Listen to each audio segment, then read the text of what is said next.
Let's dive right in. I'm not going to stall for much longer. Hey everyone, how's it going? So I'm really excited to dive into this, but first off, for those of you who are new here, my name is Jacob Williams. I am a professional music producer and composer. You guys have been wanting me to check this album out. We had a really good time checking out Brat and the deluxe remix album that came with it.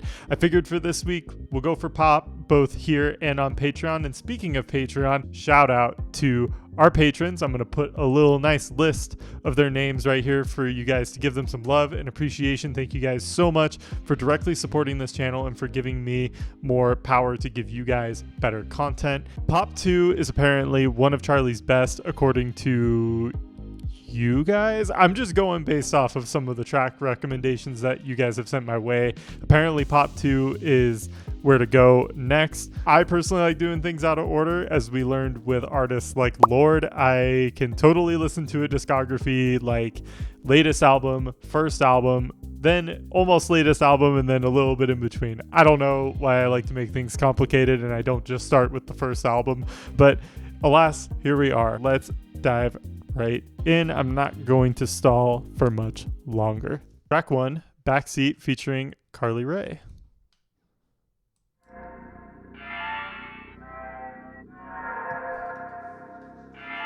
Oh god. Okay, I can already tell this is gonna be a trip, guys. Stranger, so I can figure it out. Run through a city at midnight to feel like a star. I want it all, even if it's fake.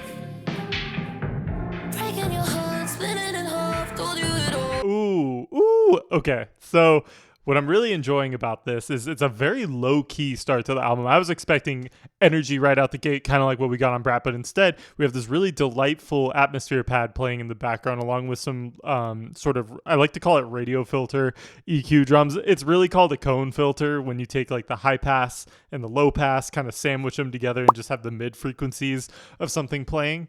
That's what I'm hearing right here. And then we have Charlie's very signature auto-tune vocals kind of soaring over the track, but not too much. Her energy isn't too far past what's happening in the actual track below her. And I'm really itching to see how CHARLI XCX's feature goes on here, just how well she fits into the mix.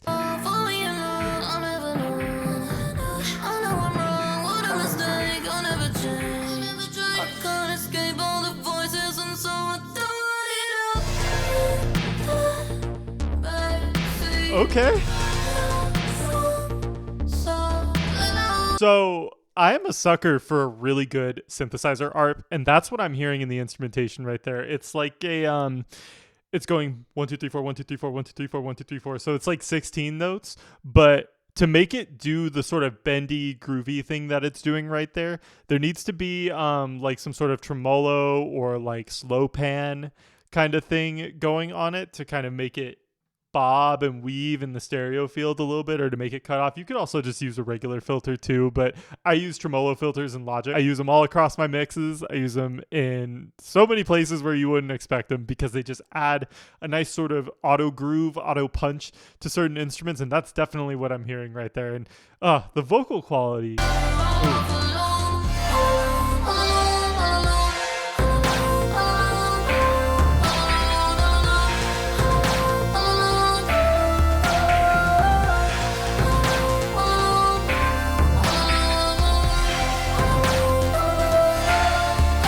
If that doesn't get in your head, I don't know what will. Those vocals are absolutely angelic, and I love the way that they're layered. I love the way they're laid out as not just melodic, but also as like rhythmic. I definitely do feel like I'm late to the party here on this material, you guys. I feel like I could have been inspired by this album if I heard it when it came out. It's a very pretty song so far. It's very melancholic, but it's in a major chord progression. It's got a lot of major tonality to it. It's very synth pop. It's not quite it's not really leaning into hyper territory yet, like kind of what we got on Brat. It's very synth pop. I mean pop too, right? But like it's leaning very into that tried and true 2010s synth pop.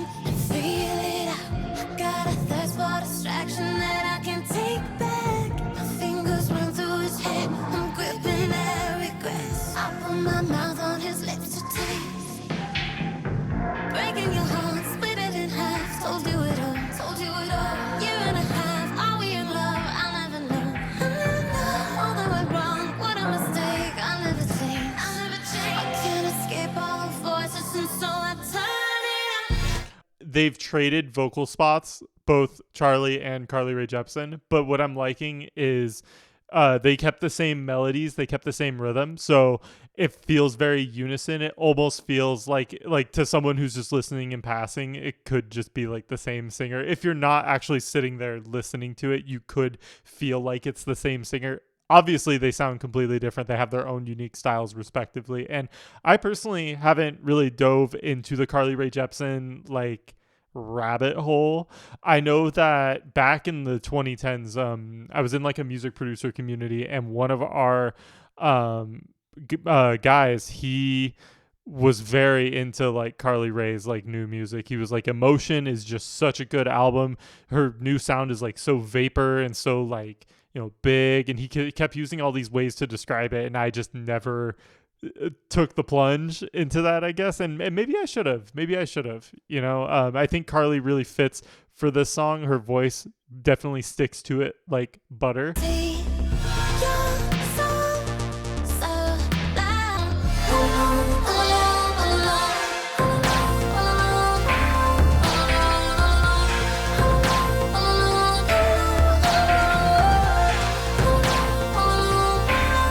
I don't know. Like, I feel like the rest of this album, just based on the features that are on it, is going to be like a big party.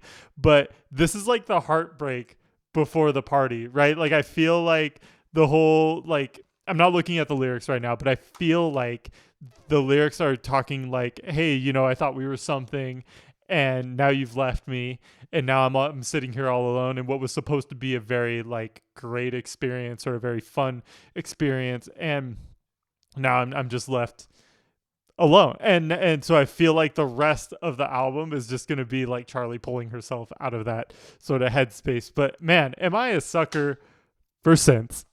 Let's keep it going. Oh.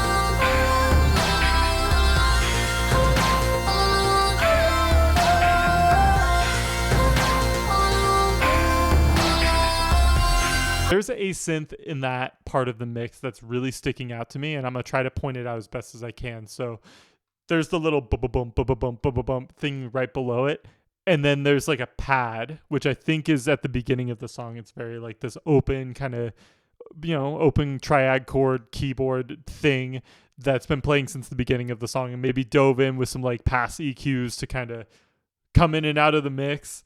But then there's these like organ, like bigger synth pad, synth lead things that are kind of going wee. Maybe I'll just replay it in the edit right here. This feels like a very organ with a bunch of textures and like synths kind of covering and burying it, because it has that very like metallic pipe kind of texture to it. I don't know. I must be going crazy, you guys. That's what I'm hearing. Ooh, was that a car noise? Panning between the left and the right? That's kind of cool.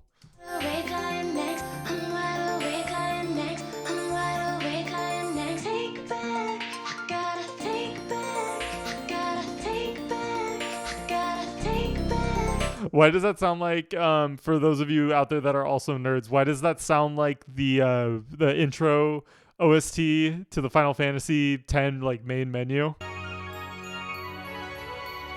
Yeah, it kind of sounds like that. Like it's just got like a, it's like a harp synth pluck combo. I like that bass coming in too.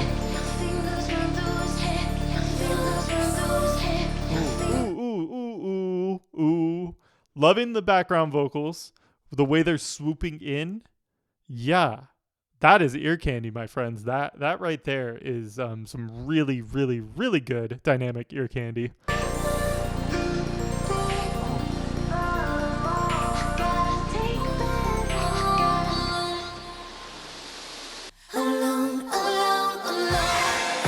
Bring it back.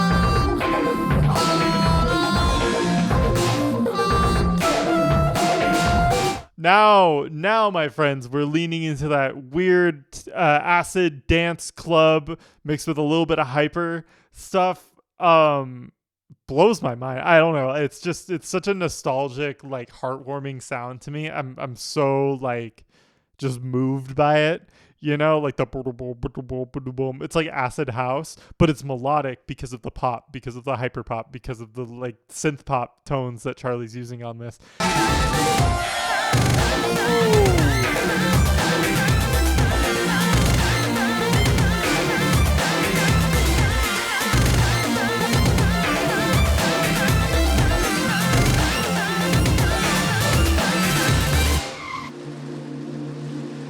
It's Charlie, baby.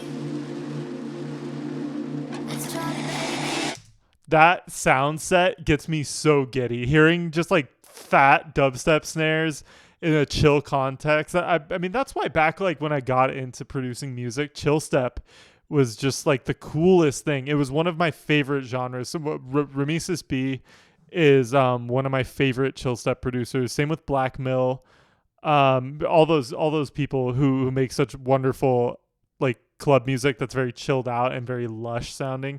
The ending of this kind of reminded me of that. Like it had a little bit of that trance in there, had a little bit of that progressive house to it, but it was mostly like a half step, like kind of beat. And what a cool intro to the album. I like it because it wasn't so overwhelming. Like on Brat, we were literally thrown right into the fire. Like we were thrown right into these beats that just like murdered your eardrums in a good way.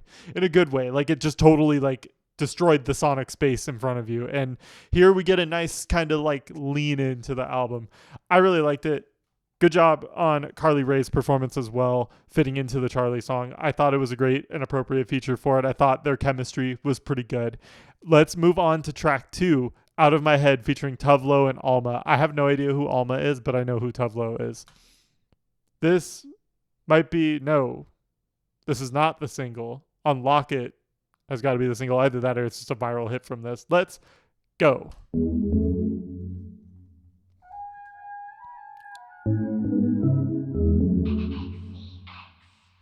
That was funny.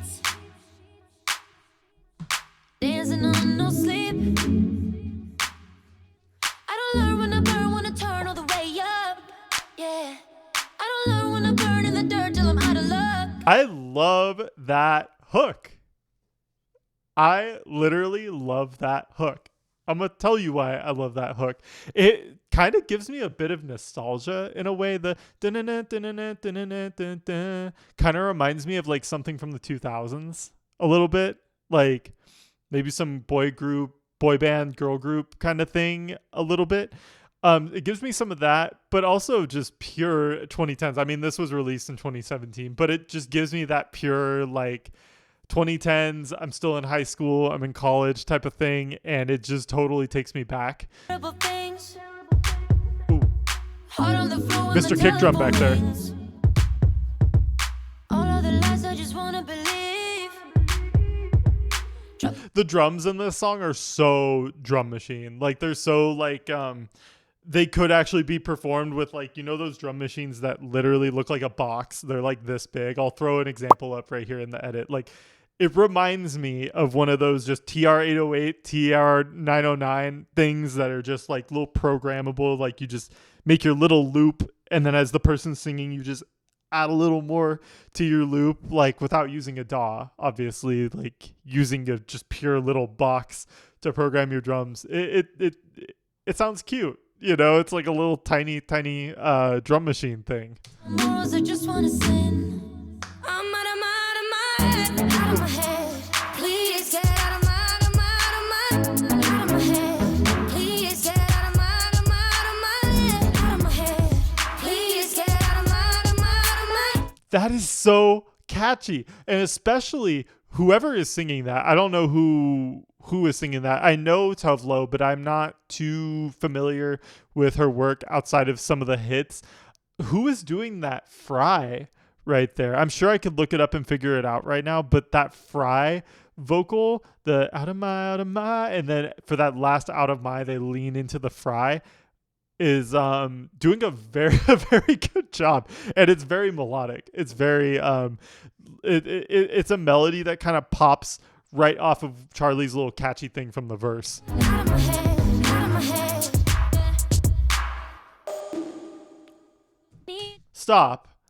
Was that a funk cowbell? I know that that's like an iconic sound from like Memphis trap, but like, was that funk that I just heard. Need you out. Need you. Party with my That's so great. tears. I with a little love. Don't give me pills. Oh, this is so great. I hear the hi-hats coming in. I wanted to address something really quick, though. Some of you mentioned this. So this wasn't expected. I pretty much rearranged my whole studio. I'll brag about it a little. I'll post a picture of it. But I rearranged my whole studio last week, and conveniently around then I had to record, and I wasn't even thinking about, hey, I'm going to be facing the camera, and this is not only going to like tug on my keyboard and on like all my gear and everything, but you guys have to watch for hours as this is just doing this. So in a little bit, I'm actually gonna order like a longer cable just because I need one for like vocal tracking and stuff for like with my new setup and all that. But also this, like I have been needing a longer one for a while, so I wanted to address it for everybody that is here right now. This is gonna go. This is gonna be gone. Hold on the floor when What the was that? telephone Was rings. that a mouse squeak? All of the lies I just wanna believe. Drop all my morals, I just wanna sin. I'm out of my head. Oh, hits you in the soul. Ooh, I just noticed it. You hear those bum, bum, bum, bum little counter chords that are coming on? I think they were in the last hook. I think they were in the last chorus. The dun, dun, dun, dun. Oh, they're so synth pop.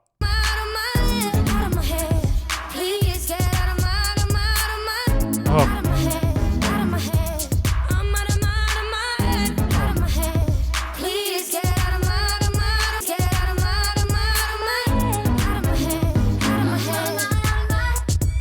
Oh. You got me doing all this stupid shit. You fuck me up like this. Secretly, I'm into it though. Got me doing all this stupid shit. You fuck me up like this. Secretly, I'm kinda into it though. You fuck me up like this. You got me doing all this stupid shit. You fuck me up like this. Secretly, I'm into Hi-hat rolls are interesting because they're not house. They're not trap. They're not, I can't even genre them, so we're just going to blanket them as pop because that's what the music industry does. Got me doing all this stupid shit. You fuck me up like this. Secretly, I'm kind of into it. Those pop chords we mentioned earlier are now lower, just a little bit, and they're being filtered. They're definitely being filtered underneath the vocals just to add a bit of like anticipation for what's going to be coming next, because what's going to be coming next is probably the last chorus on the song, so you want to really ramp up the energy going from a more low-key bridge like this. And sometimes to do that, you expand out the filter so that sound gets wider and wider and bigger as the song goes on. That's how I like to do it personally, but there's so many other ways to do it. Not quite, but simpler.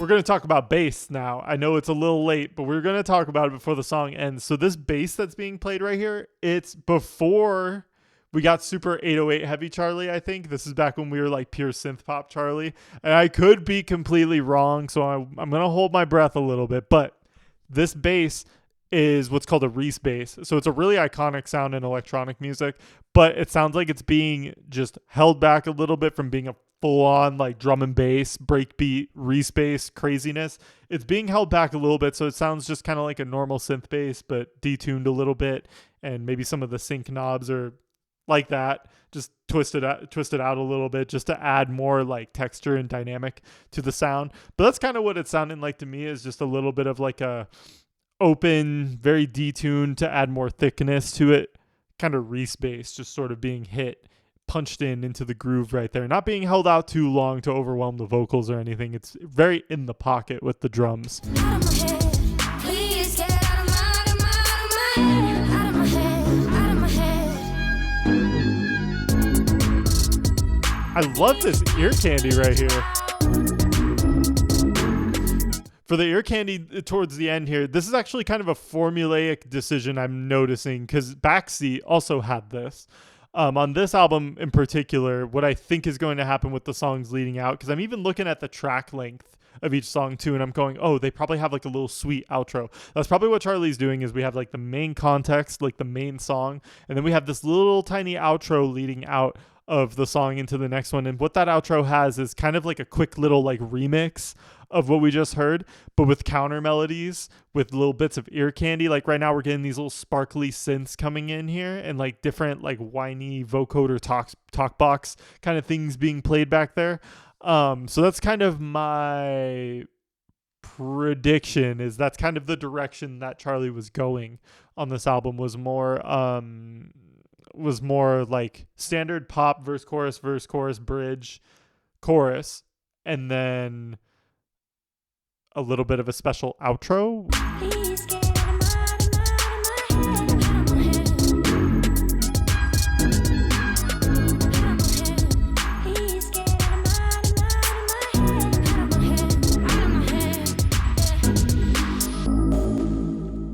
head. There's that little donk, that little funk like cowbell noise thing right at the end. Is this a little dum dum dum thing? Yeah, I really like that. That was a sweet song. I think that, again, the whole energy was just different on this album. It does feel very pop, because that's like that's Charlie's like main genre, but it was kind of before she did some crazy diversification on Brat, for sure. I really like how kind of, I'm going to say a really like horrible adjective to describe this album. This album feels just a bit more like carefree, innocent. Just it feels a bit more like I'm just chilling.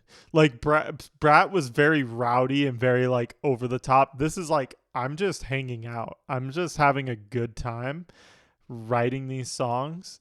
It's a nice like environment in a studio where we got these people coming in, we're making the beats, we're laying down the vocals. Like it just feels like a very like kind of album so far. Let's see how that continues into track 3, Lucky.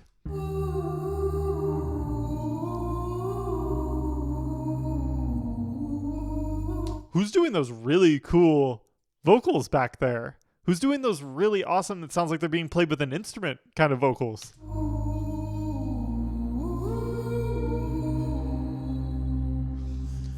Does Cashmere Cat produce this? I'm going to go look. Oh, we got AG on it, though. We got AG and... Oh, I don't know who that is. Yeah, but we got AG on here. That much is for sure. Baby, you're so lucky. Baby, you're so lucky. Nice rhythm. Get away with it all. Oh, nice like Travis Scott style distortion on that. 100%. Like I love distorted auto-tune vocals, dude. It is just such an amazing sound. And what's great is it helps for mixing. If you put effects like that on your vocals, it really does help for the mixing process, because compression is easier. Panning is easier. It just sounds smoother and sits smoother depending on what genre you're doing. If you're doing like pop or hip hop or something very modern sounding, it really does help with your sort of like color and tonal balance in your mix and that kind of stuff. Baby, you're so lucky. And even though you're gone, me, Nice. you still want it all. Nice. So can I ask you a question? Do you ever feel guilt for when you die? Ooh, nice. So Charlie's always been able to do the big sympathy as a knife, like, "Ay," kind of voice. I'm not doing that again. But the big, like, of reverb, like, big shouty, kind of powerful vocal thing. Because that last note right there, that is definitely what that was. This was definitely like a prototype of, is her ability to do that.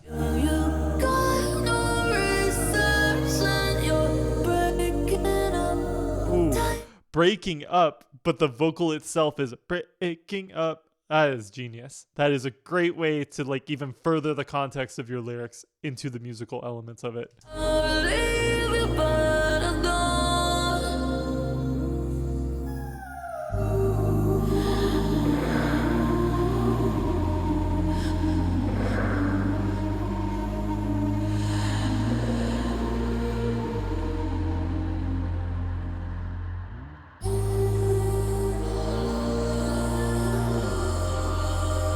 I feel like there's more samples being added into the background or more vocal layers being recorded.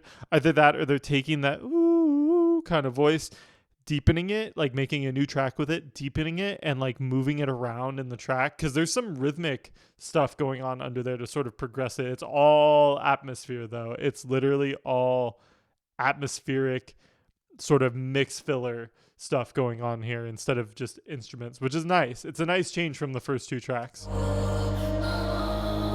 Vocoder. We got vocoder.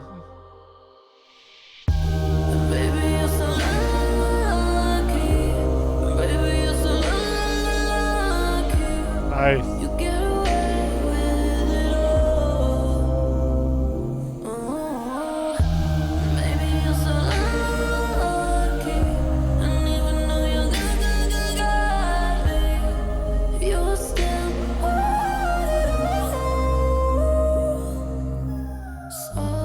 I'm sorry. I find autotune very pretty. I don't know why. Like, I think it probably boils down to like my upbringing with music. Like, I grew up listening to stuff on the radio, and I grew up listening to things that were, you know, I did have like an upbringing that featured older music. Like I grew up on like Guns N' Roses. I grew up on even Linkin Park to me is older because like I just grew up with that stuff. Like, so Hybrid Theory was like 2000s, right? But even stuff I would hear on the radio, like Kanye West, T-Pain, Mike Posner, stuff like that. Like anything that used autotune, I just thought was just a really good song. It just sounded good. Like, I love the way it like made the notes slide around. Before I even knew what autotune was, I just loved that sound. I personally find the sound of autotune just so pretty if done correctly. Like, if done in these very melodic, very thoughtful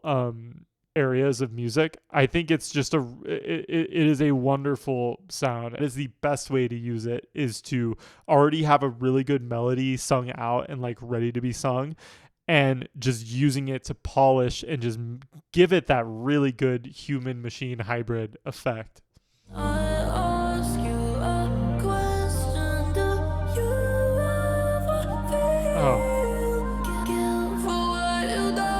Guilt for what you've done. That was great. The guilt with the two pan thing. Gets me giddy. It's awesome. It happened again.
That was awesome. I mean, being able to sing that, cool. Then running it through effects and working one-on-one with your producer to make it as cool as possible, good. But then also pitch it up again to progress your song and to make it sound like an instrument, to make it literally sound like a flute or something, just reverbing and shoving off into the distance. Beautiful. Beautiful. That was great. I am liking that. That was awesome. And I'm sorry I'm just complimenting it so much. It's just good. Oh, I've said it in multiple videos now. I just love the sound of vocal processing. I always feel very blessed to have the job that I have because I'm able to do that for people. I'm able to make their sound what it is and help them get to a point where they know their sound and they can sort of identify with it. Whether it's auto-tune, whether it's even just raw organic vocals or anything in between like vocoders, formants, different chorus and spatial effects. Whatever your thing is as an artist, I think there's nothing wrong with any of it. And I think as long as you feel like it embodies you, who cares? And I love hearing it being used in such an artistic way. Remember that song Where Are You Now? It's Skrillex and Diplo's like collab project that they did a while back now. I think that dates back to 2015, 2016 now. Yeah, and it was featuring Justin on it. That song, so for the longest time I was like, wow, they're really like I want to say it was like a year or two after the song came out, or it was like put on an album or something. People were like, how did you make that like flute sound and Where Are You Now? And they came out, it was either Skrillex or Diplo. One of them was doing some interview and they were like, well, it's actually a vocal and it's Justin singing Need You the Most. And they just cut it up a bunch and did a bunch of pitch modulation to it. Very similar to how Charlie just did hers and Lucky just now. So if you haven't checked that song out, go check it out and cross compare the different techniques used there because they are very similar. It's chopping, it's modulating, it's pitching stuff up, making our voices sound like instruments. It's totally cool, totally awesome stuff. Let's move on to track 4, Tears, featuring Caroline Polachek. I absolutely loved reacting to Caroline's album Desire. And by the way, guys, I did watch her Tiny Desk performance and I thought it was amazing. I did have a little bit of a beef with it. I did have something to say. I really wish that she played Bunny as a writer because that is a song that I've gone back to so many times. But we got Blood and Butter. We even got Pretty Impossible. So yeah, it was a really cool set. It was great. I loved the band. I loved her performance, but I did wish we got Bunny as a writer. Let's move on to Tears. Let's see how 2017 Caroline and Charlie sounds.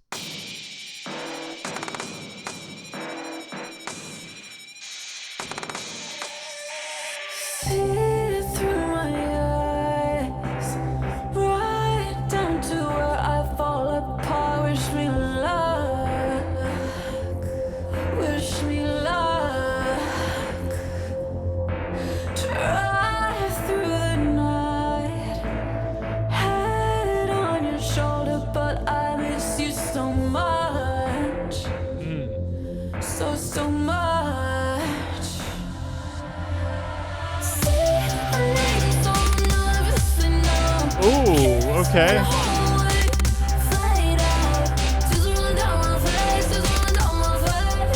Okay, compliment time. So was that Caroline at the beginning? Because that was really interesting how that worked with the whip and everything. Or maybe that was autotune. I don't know. It sounded cool. Then I like how Charlie comes storming in with the chorus, and the drums are very beautifully produced. There's a lot of glitch happening in them. They kind of sound like something off of Breathe Carolina's Hell Is What You Make It, except for just more glitchy, more distorted, more compressed. They're bigger drums than anything that would be on that album. But they do remind me of that sort of like emo electronic pop, kind of just spinning out of control, break dubstep thing. Like there's a lot going on with that kind of sound, and it just sounds so good.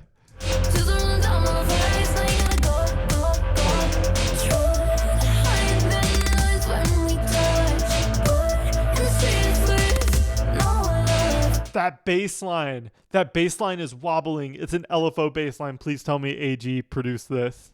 Yes, we got AG on the beat. I'm hearing these like very high frequency wobbles going on back there. And If you can't tell by the way I like dated it, I've had to make those noises so many times when collaborating with other EDM guys. We have to always kind of go whoop, whoop, whoop, whoop, whoop, whoop, whoop, to tell each other. It's like a secret language to tell each other like what to do with a certain sound. We have to sometimes go, yeah, put the womp womp with the yob yob and make sure the rant rant goes weep when you go into the drop. Like we literally have to talk like that sometimes to get the idea across to other producers making the same stuff. And I love how like rapid those sound.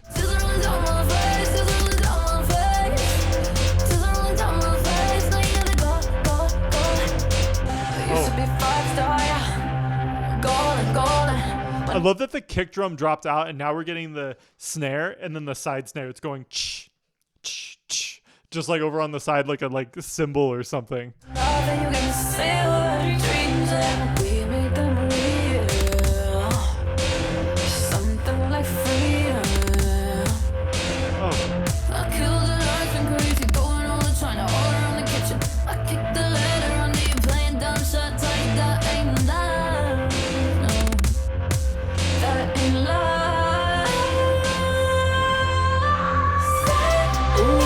I love that whoever that was, I'm at a point right now in the song where I can't tell who's who. I think it was Charlie. I love that the tone in her voice just completely went away and it was all Fry. It just went into this screechy like Fry before coming full circle back into the chorus. This song is amazing. Those hi-hats, you hear that?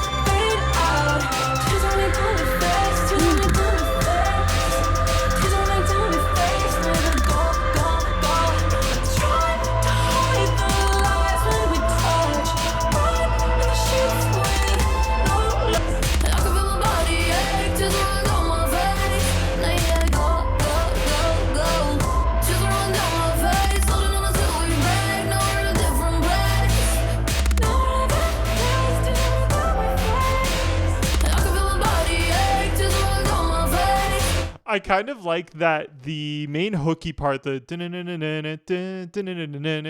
has become the bridge, but with slightly different lyrics, slightly different takes on them, at least like a slightly different, like more attitude behind it. I almost like that I can't tell who's singing what. Sometimes I can't, like sometimes I'm like, oh, that's Caroline, and sometimes like, oh, that's Charlie. But I kind of like it because they feel like they swell into this like big voice. This is kind of like the CHARLI XCX equivalent of Snow on the Beach. Taylor and Lana Del Rey, like very like you almost can't tell who's doing what because the vocalists' chemistry is like this, like they're just matching each other right now.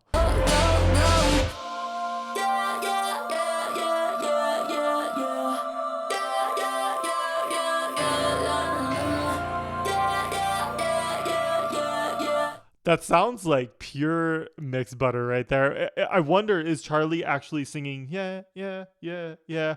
Or is it, yeah, and then a chop, yeah, just to make it like more like on point? Because the problem with actually, I've had to explain this to singers too, like when they want that machine sound on one of their parts of their song, if they just go, yeah, yeah, yeah, yeah.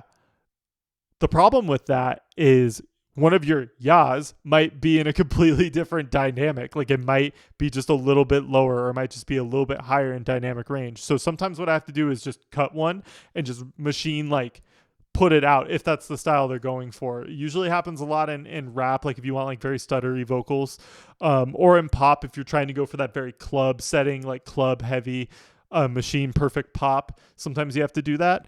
So I'm sitting here wondering if that is being done here or not. I don't really know, but it sounds like the dynamics are like so close. It might have just been taken vocally like a bunch of different times and then they cut out the ones that they wanted and comped it in.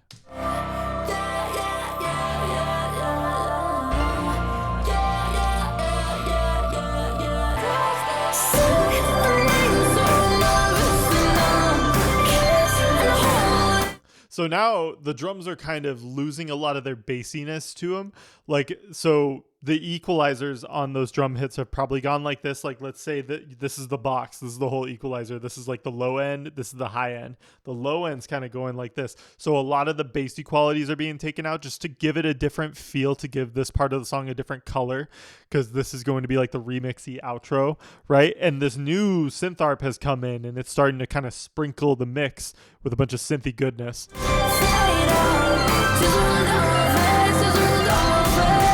Oh, yeah.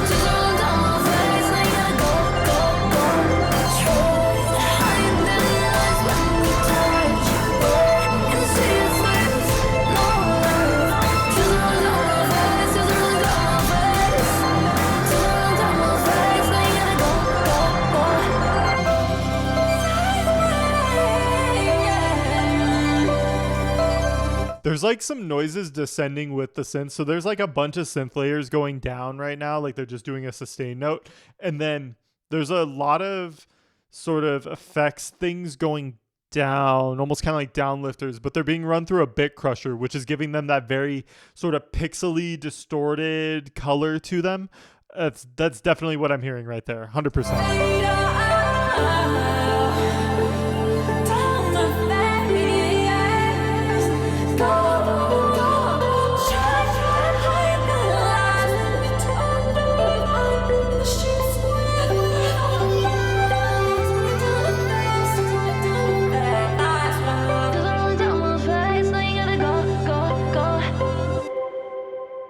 Yeah, that was really good. That has to be one of my favorites so far. I will probably be listening to that one a lot. Let's go into track 5. I Got It, featuring a bunch of artists I haven't heard of. I haven't heard of Brooke Candy, haven't heard of Cupcake or Pablo Vittar. Let's just go right into it. This is probably going to be some posse style, bunch of people singing and rapping over each other type of thing, if I had to guess. Let's see what they got for us on this track. Brooke Candy, Fag Mob, CHARLI XCX, Pablo Vittar, Miss Cup. This does remind me of, like, in rap songs, like they call them posse tracks, where you got like 5 or 6 rappers sometimes on the same track, and they'll call out every rapper that's on the track at the beginning. Big tits, double G's, no silicone and no saline. Jealous of me, envious hoes in the all green. Hey, disease, bitches so sick of them, Dramamine. Bad Brooke Candy, if you ain't mad, what you about to... I really want an 808 to just slam into this mix and just populate the sub bass. That's what I want. Right now it's like teasing me. It's like a little synth pluck right behind her like vocals happening right now. It's just going boom, boom, boom, boom, as if it's like trying to come out of the speakers. I'm really waiting for an 808 to just slam this whole thing out of the water.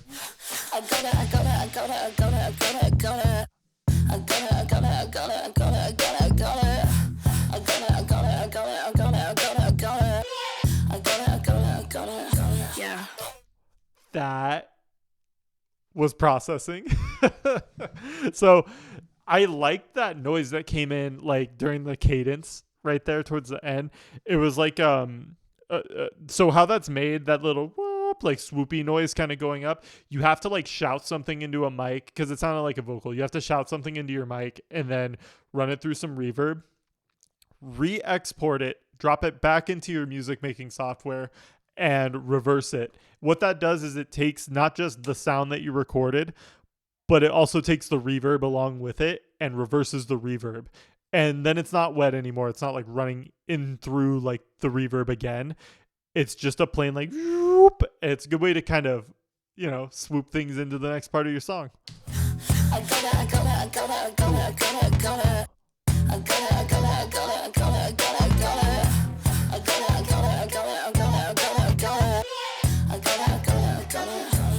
I'm hearing, instead of a hi-hat, it's like this little clippy, like tinny noise just being like hit with a little tiny stick. That's kind of cool. I also like that there's no hi-hat rolls or anything to insinuate that this is like a rap song or like a hip hop song, but there's like little starts and stops in the beat after the hook stops, which is cool. It makes it like totally catchy. 10 step, 10 keys, swimming pools going real deep. LA, AG, Killer Charlie with the real beats, so raw, sushi, crash your daddy's Lamborghini, Charlie, baby, Oh, hear the riser?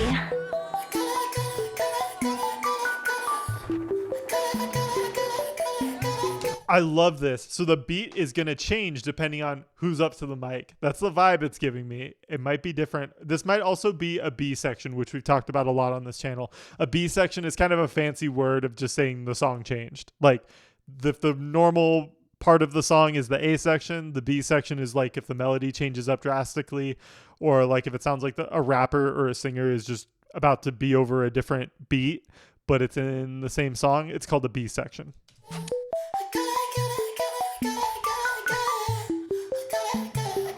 Charlie's about to run the trap here with her friends.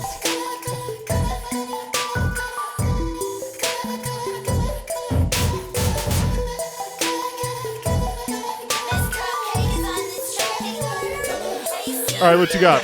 Bitches that want my attention, they acting real vicious, but I'm not offended. They lurking like, when is this money I'm getting? A drop of ice tray and I still won't be slipping. Got another check coming in. Got a couple checks I ain't spend. Got fat pockets, need a gym. I made it possible like him. Today I got great time. Square it out like FaceTime. Yellow tape around the body, but not measuring waistlines. $0 the amount. $0 in your account. So many offers on the table. A bitch gotta eat on the couch. This beat just went straight like disrespectful on this verse. Like it went from this like kind of comfortable position that it was in, right? Like it took the same beat from before, back when either Brooke or Charlie were doing their thing, right? But now Cupcake comes in and it's like the whole bass line just gets sour. Like it's just like boom, boom, boom. It's not a full-blown 808. It's more so just a synth bass just being hit back there, but it's all distorted and like messed up. And it's being ran through a very thick, low threshold compressor just to keep the peaks at bay and to keep it from having any sort of dynamic over the mix. It's keeping it very back there in the back. And I think I'm hearing that trap pluck coming back up here, but the rhythm of Cupcake's flow on this is really good. And it's going quite well with those samples that are put in there. I'm assuming AG also produced this one, that AG put in the sort of like, it almost kind of acts like record scratches, but it just sounds fancier.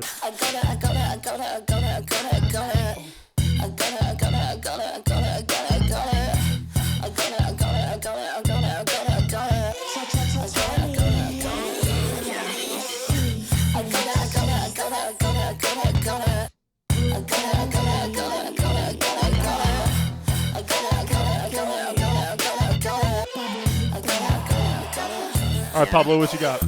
Controlo qualquer com minha bruxaria. Minha bunda é mais forte que feitiçaria. Encanta, magia, atiça, consigo o que eu quero. Little money dropping sounds. Não existe ninguém aqui igual a mim.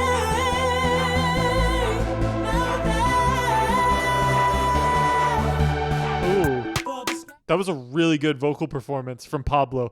It sounded like he went up into some sort of like high sort of alto range, just sort of like big, almost felt like this is going to sound bad, almost sounded like a K-pop vocal in a way, just very big, very wide, very like lush. And it was a nice contrast versus the like very heavily rapped, hooky flows that we've gotten from the other artists on this track so far.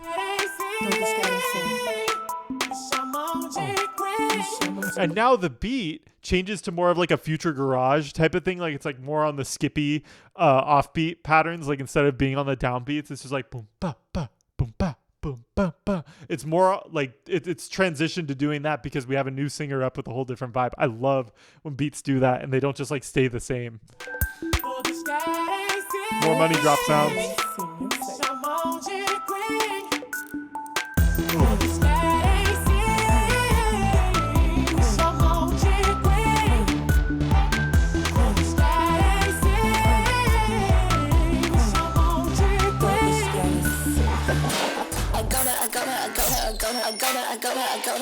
All right, one last one. One last drop.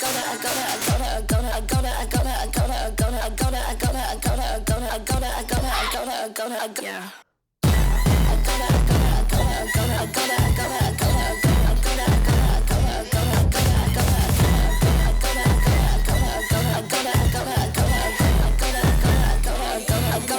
That was actually pretty good. It was very catchy. I thought every artist brought something unique to it, so everyone was well chosen for that posse track. Definitely felt very full in terms of energy. And I feel like that's probably going to get us in the mood for Hip Hop Week next week. So again, if you haven't voted, feel free to check the community polls and voice your opinion.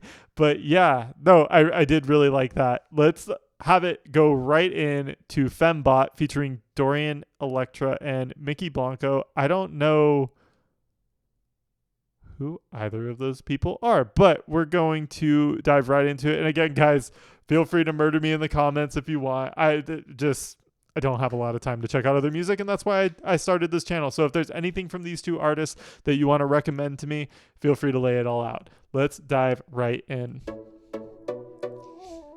Ooh, we're getting more of that pop chord progression back into the fold here. And before we get distracted with lyrics and beats and all kinds of other stuff, I like that vocal modulation, like processing, kind of leading the vocals in here. I've noticed actually when I've produced songs in the past that if I don't have some sort of thing alluding to the fact that it's a vocal song in the intro, it sounds kind of weird just having a vocal come in randomly. So that's a good example of just having, like, I don't know, just a little teaser to expect, like, of what to come. Like sometimes you'll have rappers kind of do just like an ad lib or something before they come in, or sometimes singers will just kind of do a run or like just a quick little vocal riff. That's kind of what that was, but instead it's got the typical AG Cook and CHARLI XCX sort of processing over it.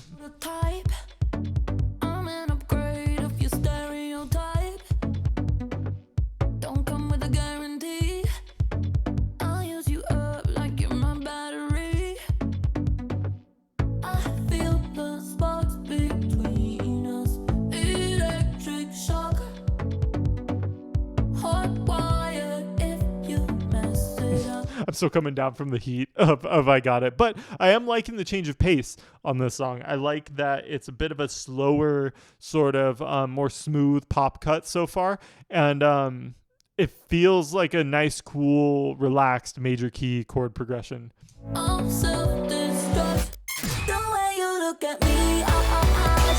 Okay.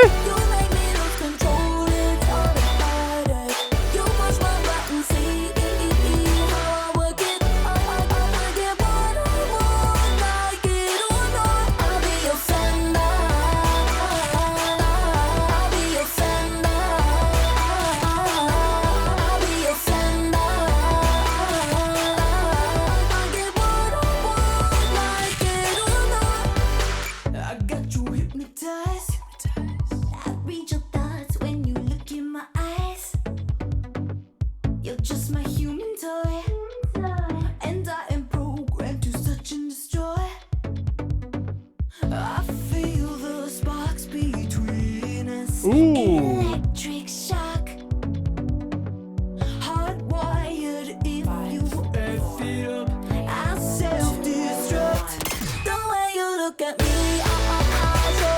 That was so cool. So I love how that feature was introduced, and they kind of had this sort of like groovy tendency to their voice.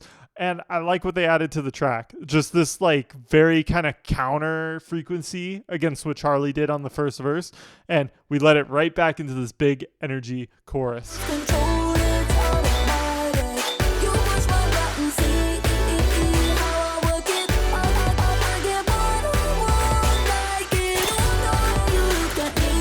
We're getting similar glitches happening in the drum line and the vocal line that we got on songs like Tears and a little bit of Out of My Head, just a little bit of stutter and like stuff like that. And what that does is it kind of helps keep your attention a little bit, kind of helps the song feel a little less basic, and it does add color to your mix value. But it does add a bit more to that hyper aesthetic. I was going to say the previous track, I Got It, was kind of a teaser of what to expect more of on Brat. And maybe a little bit of this, but this is definitely more pure pop territory for CHARLI, for sure.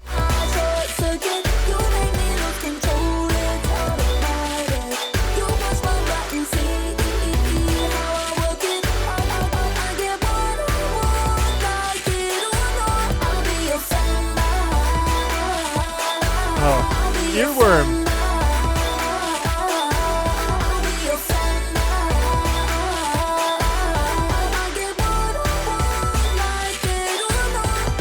So there's a term for what's happening here in Charlie's hook. So, and I don't know what it is, so I'm gonna pop it up in editing. But essentially, it's like it's used for a lot of nonsensical vocals, like if you go la la la or ha ha ha or ah ha, like you add kind of a riff to a lyric that doesn't really make a whole lot of sense. You could do the same thing, but with just repeating the tail end of what you're singing.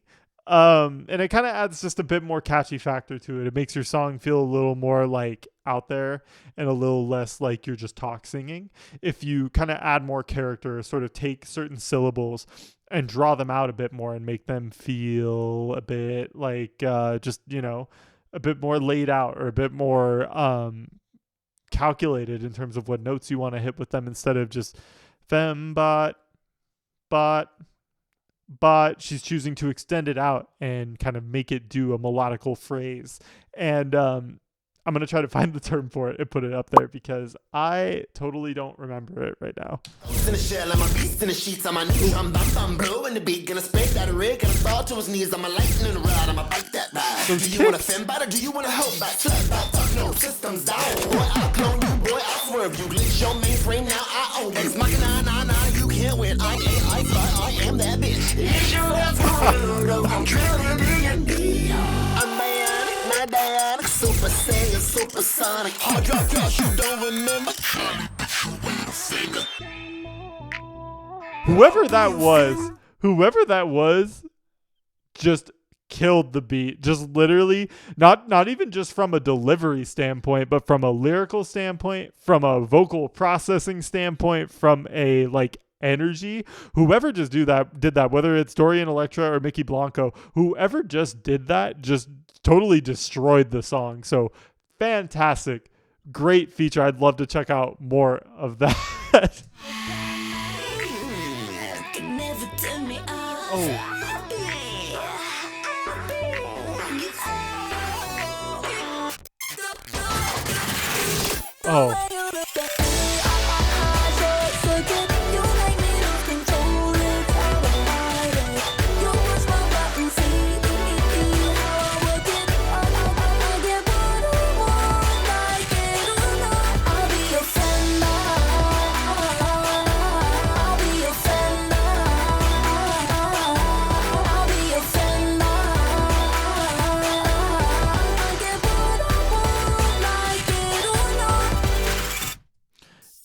Oh yeah. Oh, that was awesome. So I'm just fact checking something here. So that was actually that was a really good use of features.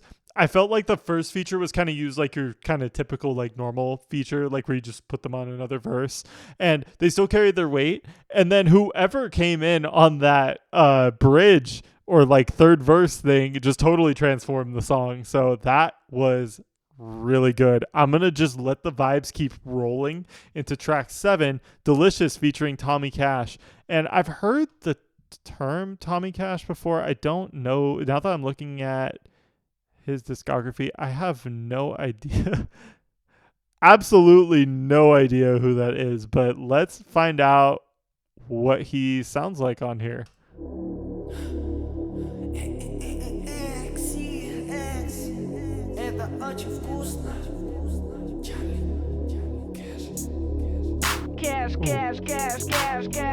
Are we getting another trap cut on this? Let's go.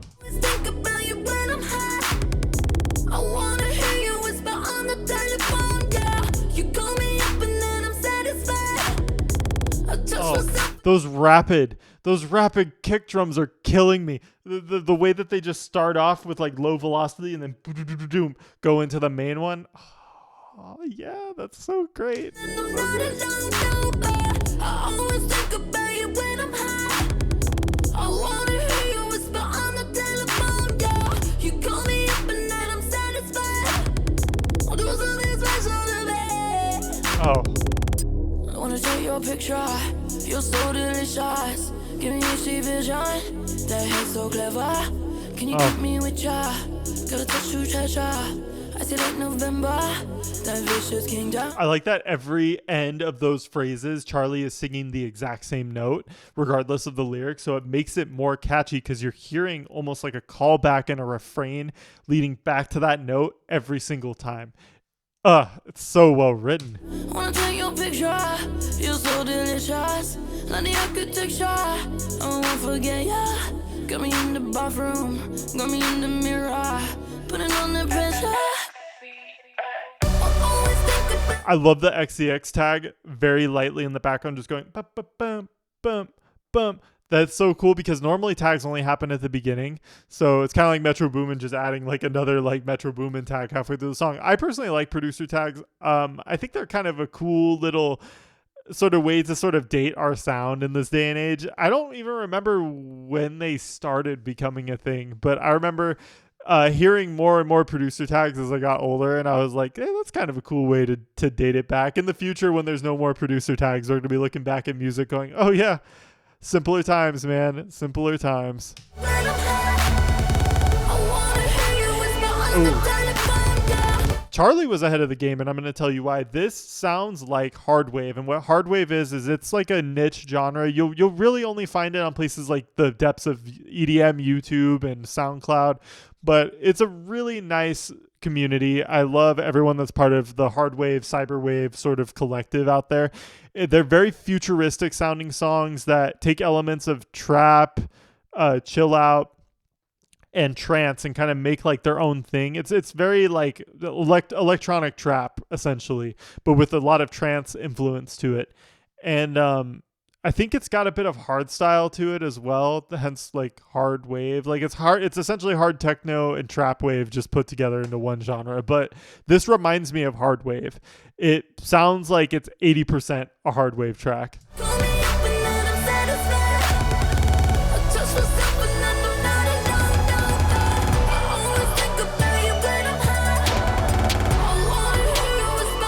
Oh, the transition from a pure sub bass to a very punchy 808. How did that happen without mudding the mix? I need to find out. Yeah.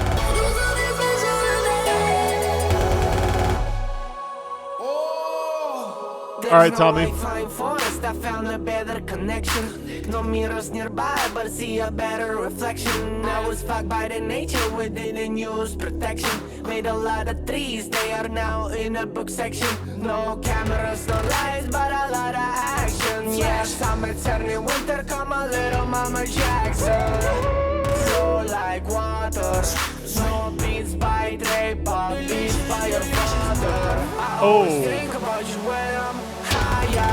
I wanna hear you whisper on the telephone, yeah. You call me up, then I'm satisfied, yeah. I touch myself, that I'm not alone, yeah. So the way that Tommy wrote his verse around that was very important, and I'm going to explain why. So there's a thing with rapping specifically, or having a rapped verse, called enunciating. So that's when you change the way that words are said or the way that words are written in either a melodical or written context. So there were a couple lyrics there, and I can't directly pull them up, or I can't directly like say what they were, but I know what they were when I heard them, and they were bounced around the beat in a specific way to where if said normally, it wouldn't make like a whole lot of literal sense, but it made sense in the context of the song, and it added like different context based on the rhythm in which it was spoken or sang or rapped. And I always can appreciate an artist that can enunciate very well.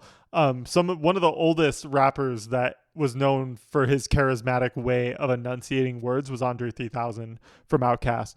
But there's so many ways to kind of take words apart and treat them like a little jigsaw puzzle in a song. And I feel like that's kind of what Tommy did with this verse. He kind of found really important words that he really wanted to drive home, especially the line, like, not beats by Dre, but beats by, and sort of moving them around on the beat to fit whatever narrative he was trying to tell. And I thought that it was very tasteful. It was really well done. I always think about you when I'm high. I wanna hear you whisper on the telephone, yeah. You call me up, then I'm satisfied, Oh, Send it to me, do it straight for. what was that song playing in the background? Is that a song that I've heard before? It sounded like it. Huh. Wind it up and then we fast forward. Tinted windows in a Range Rover. Drive it in like you're the best chauffeur. Switch it up bipolar. Colorado, how you take over. Got an angel coming real closer. Running it just like a head. Never let me go. Never let me go. No. Want a little more. When the drinks the pause, yeah. I'ma care for ya. Wind it up and then we fast forward. Leave a message here, record on ya. Yeah. I always think about you when I'm high. Oh, we're picking up the pace. We're changing the pace of the beat. Hear you whisper on the telephone. You call me up and then I'm satisfied. I just was something that I'm not. These big like Eurodance trance little like ARP hits like dun dun dun dun dun is so iconic. That is like one of the most iconic club EDM sounds ever. I know I say that about a lot of them, but it's true. A lot of these sounds that I'm bringing up are very important to dance music and club music history, and I think that that's definitely one of them. Ooh, crispy bass.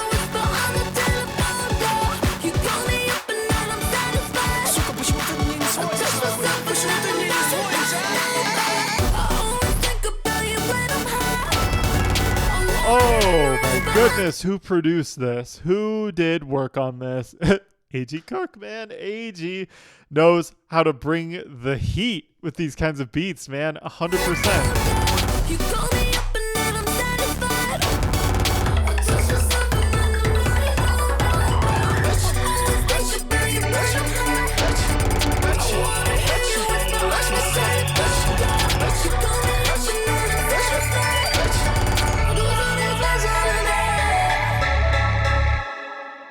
Amazing. It ain't even over yet. That beat break right there took that song from like, let's say it was an 8 already in terms of like 8 out of 10. Like I was considering it an 8. That took it from an 8 and just shot it up to an 11. That sounded so Flume. It's not even funny. By the way, speaking of Flume, I know you guys have been wanting me to listen to some of Flume's projects on here. Well, I have some good news to sort of talk about in regards to that. So based on your guys' recent feedback to this poll, and maybe I'll do another video sort of clarifying that later at some point once I start it. But I'm thinking about doing a new section on this channel where we don't do stuff I haven't heard before, but we do things that I have heard before. And I know you guys want it in more of a reaction-based style based on what you said in the poll. So I'm thinking about just calling it like music producer re-listens to X album by X artist, because even sometimes I've caught myself listening to stuff again and I'm like, oh, I didn't hear that before. So maybe if I do it in this setting, maybe we'll hear some new stuff together, or just things I really like that I'd like to point out about songs. That could be fun. And I'm definitely probably considering doing Flume first for that, because I love Flume. I think the guy's a legend. I think he's made all kinds of great movements, not just in EDM but in music as a whole. And I think we can start with the Flume, the Hyatt's Flume mixtape, or we can start with Skin. I don't really know, to be honest. I mean, I've listened to his stuff so much, but yeah, I think Flume would be fun to sort of talk about, or be a first candidate for that new section. But that might transition into the next song, which is Unlock It and Lock It, featuring Kim Petras and Jay Park. So I went to go look at Jay Park's Spotify to make sure that he was the right guy. And I have heard Jay Park songs before, and I've heard his feature on a song called Unbreakable. I think it was from like a K-drama like forever ago. I'm trying to remember. Either way, I remember hearing the song Unbreakable featuring Jay Park at some point in like my K-pop sort of listening experience, or somewhere around there. Anyways, I've heard of him before, and it makes me really happy to see him on a CHARLI XCX project. Let's see how him, Charlie, and Kim kind of hold down the whole vibe leading into the last sort of leg of this album.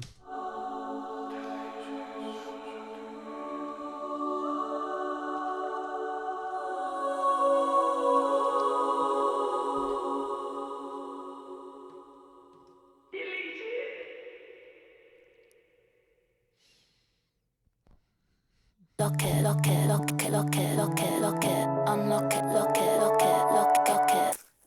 Beautiful. Roller coaster ride in the fast lane. Got the roof down, kiss me hard in the rain. Hold on. Okay. Yep, we got AG producing it. I love the little very delectable synth plucks going on up there. They're just so like high pitched and so hyper and so smooth, well compressed too. You got the candy colored eyes, pink and gold chain. $1 million babe, rip it out like I'm propane. You're in my mind, I'm feeling kinda nervous, but I like it. Take my t-shirt off and do it right. You're in my mind, feeling like an astronaut watching the world all alone, just you and I. Roller coaster ride in the fast lane, got the roof down, kiss me hard and now pouring rain. Yeah, It's so sweet. It's so. Oh, those synths coming up out of there. So we had a lot of low key, kind of low energy synths, and now we got the super saws leading us into the next part of the song. But I love how like sweet and like light the beat is. It's got those booming like 808s occupying the bass, but the kick is so light. It's so just pop, pop, pop. Unlock it, lock it, lock it, lock it. Got the key, can you unlock it, lock it, lock it, lock it, lock it, lock it, lock it. Unlock it, lock it, lock it, lock it. Got the key, can you unlock it? Caught in the lip lock when we pit stop. Cosmic kiss tastes like cherry maraschino ride. Passenger seat, tropical heat. Ice so red, you could be my Valentino, yeah.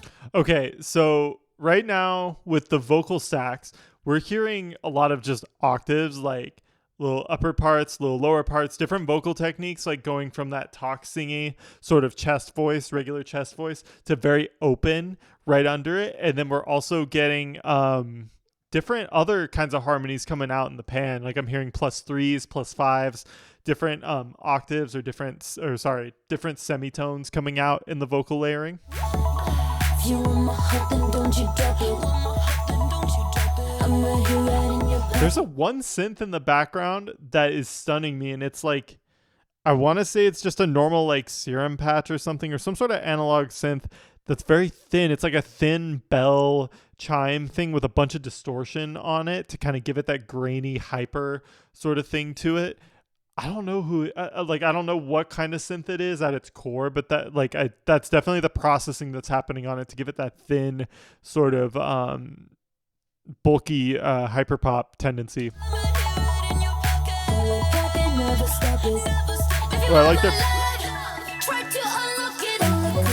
I like their back and forth right there.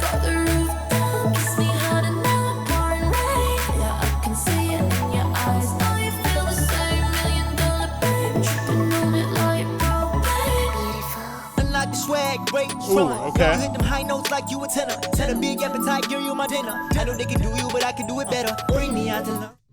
Jay Park coming in with the flow and with the great bars there. Good. Wow. Okay. I can show you something, yeah. Unlock your clothes off, your body give you love, yeah. Cause that's how we do. We do all it need to. We do happy see through. Was that money sound effect from earlier? I think it was in I Got It during Pablo Vittar's verse. There was like a money drop sound effect thing happening there. And I want to say I'm hearing that in here as well. I also am going to comment, I like that for Jay Park's verse specifically, they are going for more of like a R&B, like tried and true like flow to it, and it's actually adding a lot of contrast to the beat, because the main beat is kind of this pop like uppity rhythm thing, and now we're kind of slowing things down for the rap sing R&B part right now.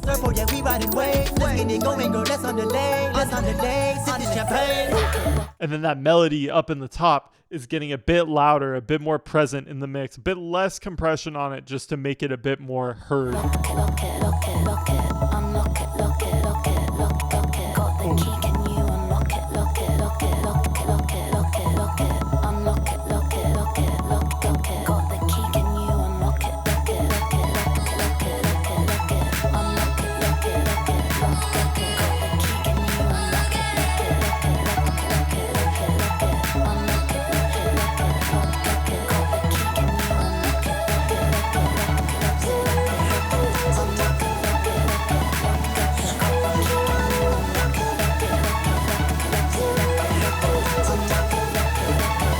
I got so...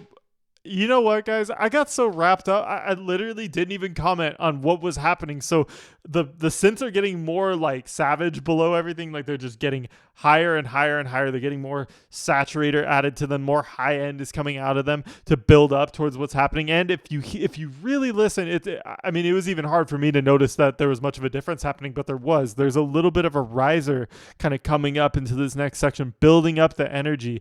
Again, riser effects are very important for kind of adding that sort of kind of sound of whatever you're making or whatever is being presented to you. And I think that's what they're doing. It's building up to a drop because we're nearing the end of the song, and Charlie has proven on this album as a whole that there is like a remix tendency happening in the last minute to 45 seconds of the songs that are on here. Beautiful. Oh, nice chops. Nice chops. Got those chords coming in. Hear them opening up with the filter that we were talking about earlier. Like they're going like this.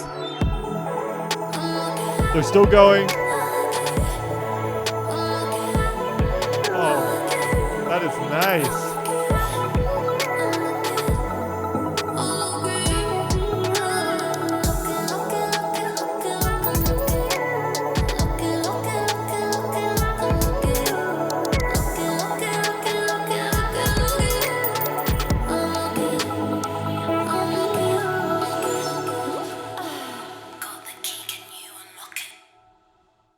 Yeah, that was really good. I can see why that was the most played song on here. I thought that Charlie and Kim had really good chemistry, and featuring Jay Park on it just added that other kind of element that the song needed to sort of transcend itself and to have more than just the same sort of vibe going on throughout the whole song. I think having a feature there really helped sort of produce this sort of slow down moment to add more to what was going on, not just instrumentally, but also lyrically between all of these artists. I'm really excited for this next song, track 9, Porsche featuring Mo.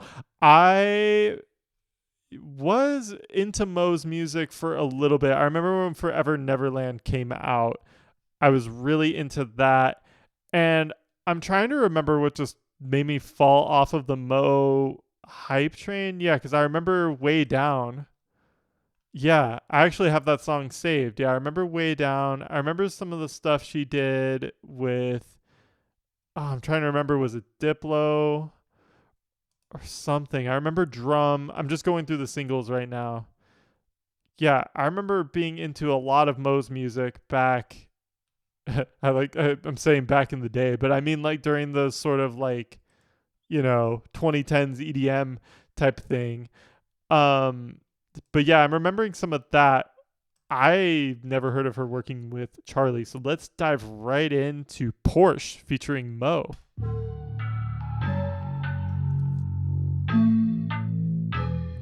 Need a little production back there with the flute chops. I've been fantasizing about a Porsche. Ooh. Get that dough.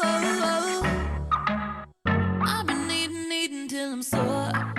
Till it grow.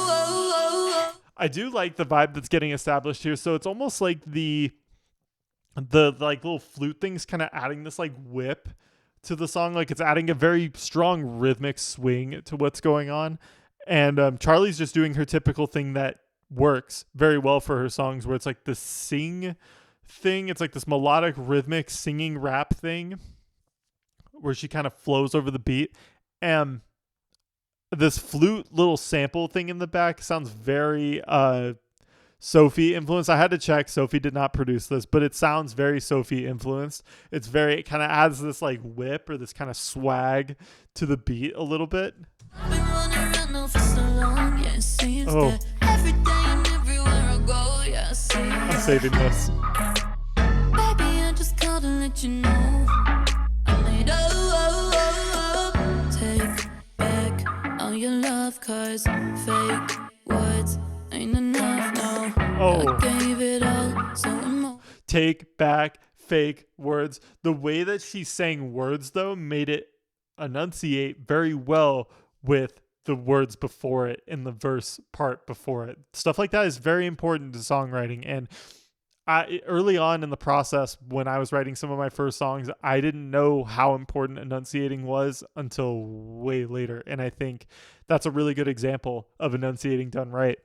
You know, but you only care how your money talks. One rose laying on your grave, cause you pushed everyone away. But my mausoleum, pretty like Versailles. Man, I played it out about 1,000 times. I like how this is supposed to be a song about a car, and it's now changed into this very emotional kind of like electropop song. Can we talk about that?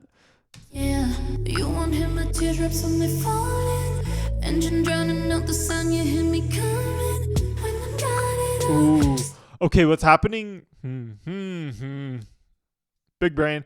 What's happening below in the vocal bed right now is you have the main vocal over the beat, and then you have this other track that's a copy of the main vocal with a bunch of effects on it, like reverb, delay, etc.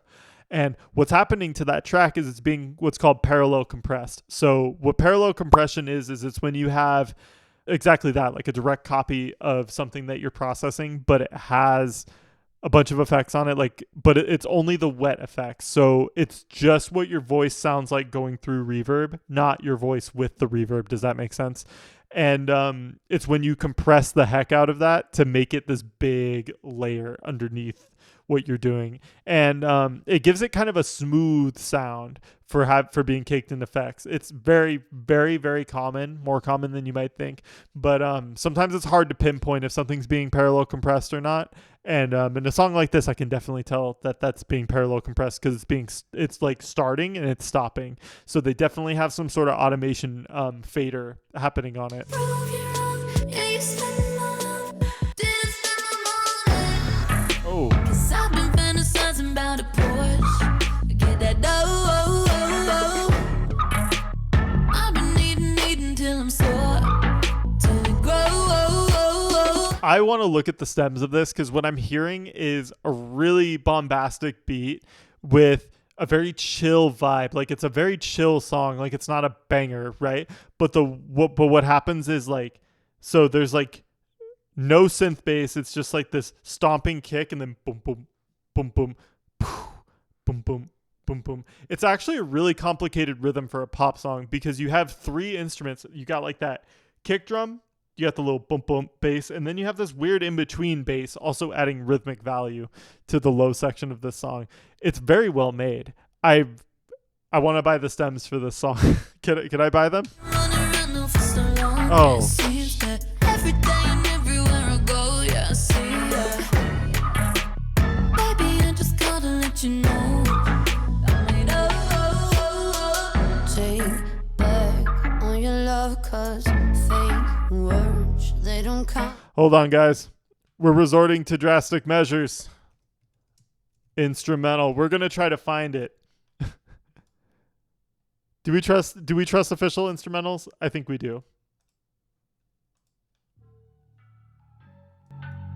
And what timestamp was that? Okay, we're in the minute 30 area.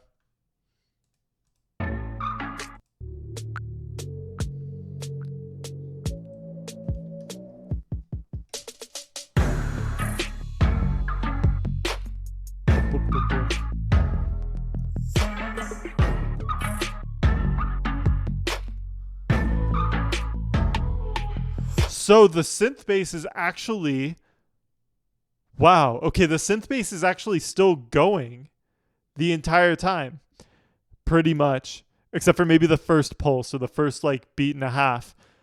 But what I'm finding is it goes like this, boom, boom, boom, boom, boom, boom, boom, boom, boom, boom, boom, boom. Like it's coming in and out, so it makes it sound like it's being spontaneously placed. That's genius. That adds so much groove and definition to your beat that you might not notice how much value you're adding to your song by adding just a small little in and out kind of processing filter on it. But it made it sound like to me that there was 4 different sounds happening. It really is just 1 or 2.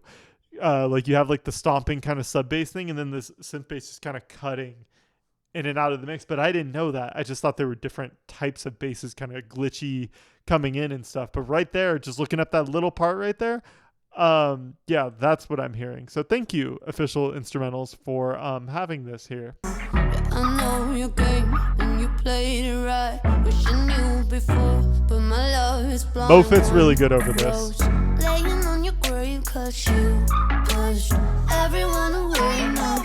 I've always liked that, and I'm glad that she did it in the song. I've always liked that Mo kind of is able to go up into this screechy, kind of like throaty type of technique. I don't even know what to call it. Like it's very common in a lot of 2010s EDM, like airy, throaty kind of vocal. I'm glad that she did it on here because I wanted to bring attention to it. You knew lover to enjoy the ride, but the Chardonnay, 'cause her lips goodbye, yeah. You want your mental drips from the fountain, and you're drowning up the sound, you hear me coming. When you got it all, just to prove you're wrong. Yeah, you spend my love, then I spend my money. Hey, 'cause I've been fantasizing about a Porsche. I've been fantasizing, Nice. I've been needing till I'm sore.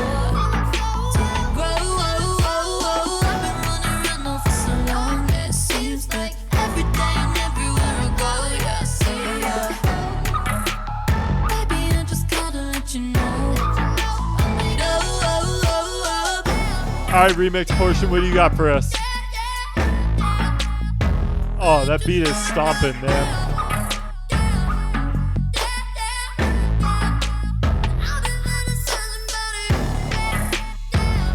Oh.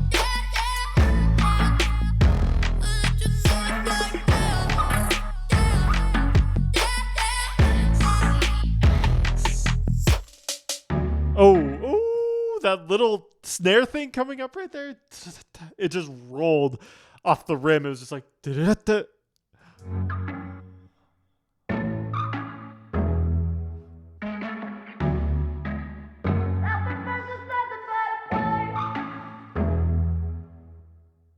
Fantastic.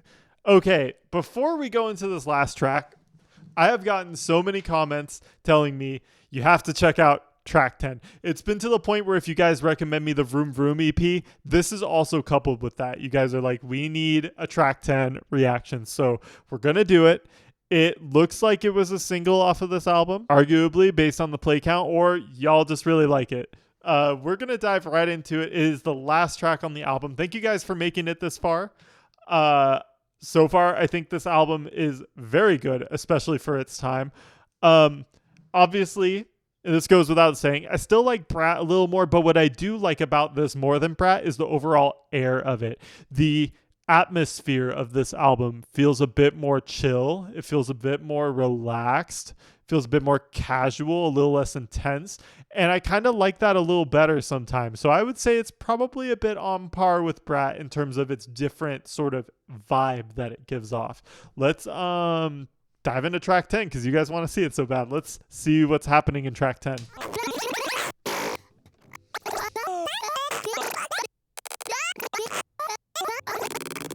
Well, so far we're 7 seconds in, and that was a bunch of sort of chipmunked and reversed vocal samples just rapidly floating through the air. Don't tell me. Why does Sasha Alex Sloan have a writer's credit on here? We're going to find out.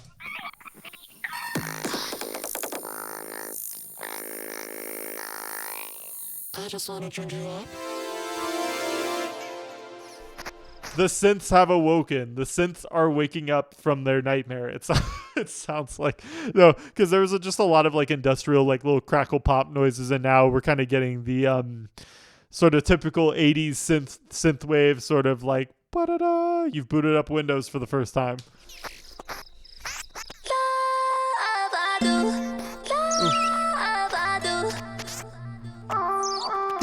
Nice vocal chops.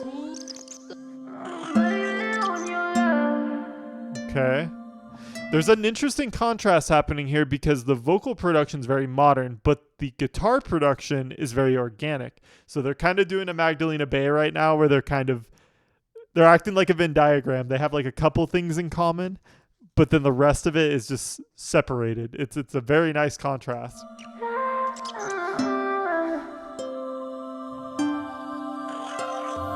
Every time you get to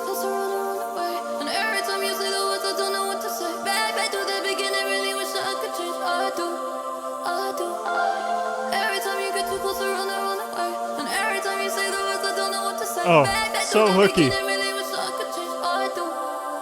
So right now, the instrument in the background sounds like it's either a mix of synth pad and vocals, or the vocal samples are in the synth pad. And what I mean by that is when you're making a synth sound in a couple of different synthesizers, but I'm just going to use Serum 2 as an example because that's my main one.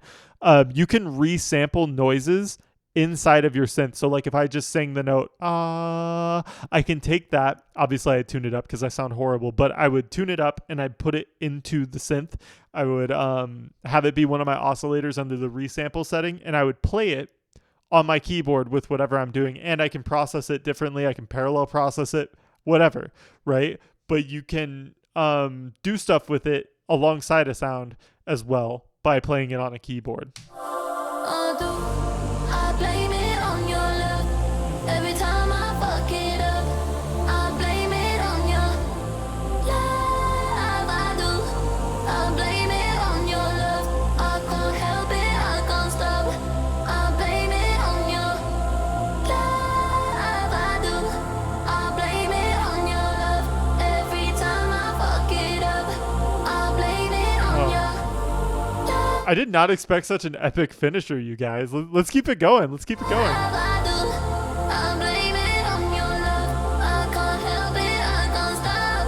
I blame it on your love. That high pitch thing coming in right there, that's a bit of noise. In fact, I was just working on something today where I did a similar thing just to add like a bit of tension to the mix. I just added this grainy sort of noise thing to the mix, and that's kind of what's happening on here. It's leaving us a bit more like, oh God, what's going to happen, without having a full-blown like club riser. I do. Sorry, I'm a little scared, but no one ever really cared. I took you for granted, just a big misunderstanding. I just wanna spend the night fucking in your bed tonight. Watch a little TV. I know when you need me. Interesting chord changes there. So during this sort of like darker moment on the song goes from a major progression down into this like deep minor dissonant dark thing for a second before coming back up. Kind of not a turn that I expected. I blame it on your love. Every time I fuck Now we're back to the major. I blame it on you. I blame it on you. I blame it on your love. Every time I fuck it up, I'ma blame it on your love. I can't help it, I can't stop. Vocals are about to get so big. I can tell just right now. Like we've been kind of given like small little vocal arrangements, but hearing the layers behind it, it sounds like I don't know, I'm So Fancy, Charlie. Like it sounds like just big pop presence kind of vocals happening.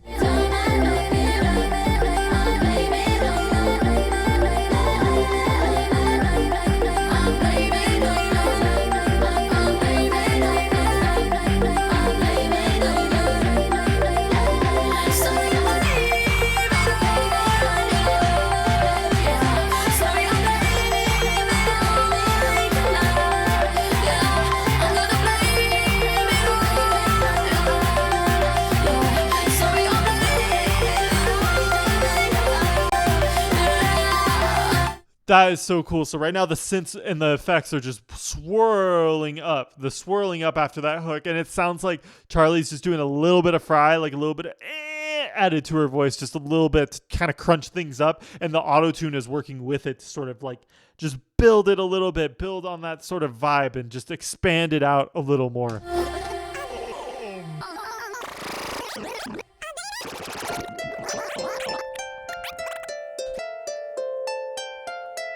Oh, I like it. It's a little minor melody too.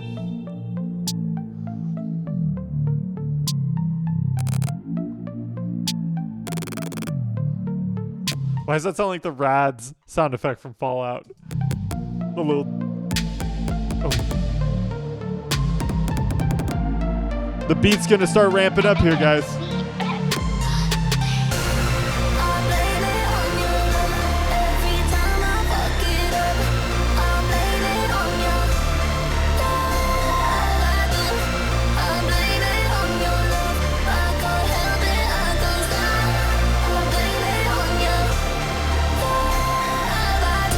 And in case you were wondering, those are pitched up vocals. or at least formatted a little bit, because they're nasal, right? They're a little nasalier, so that might be a high formant if it's not like a full pitch up.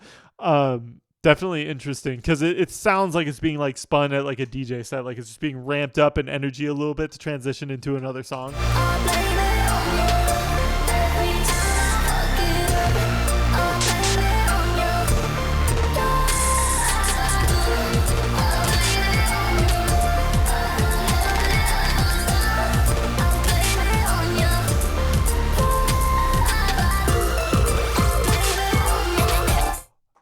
That has to be Native Instruments Massive, but with like the throat. It's like either Modern Talking or like the throat wavetable. It's got to be that, playing that thing coming in right there.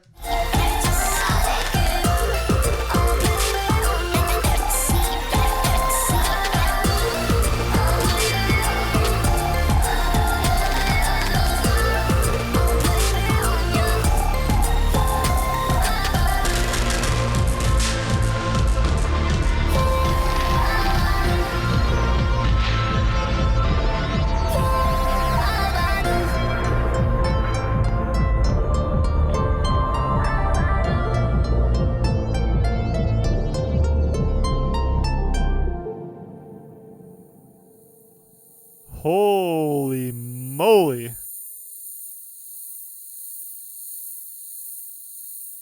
Now we're hearing cicadas. That was a lot. That was a lot to really sit and try to dissect right there. I mean, the amount of processing that was put on that, I feel like that was kind of CHARLI getting a bit more experimental before what she ended up coming out with after this, which I'd be interested to check out next when it comes to our CHARLI videos that we do here on this channel. I definitely want to check out the Vroom Vroom EP as well as the How I'm Feeling Right Now album. I think that's what it's called. You know what it is?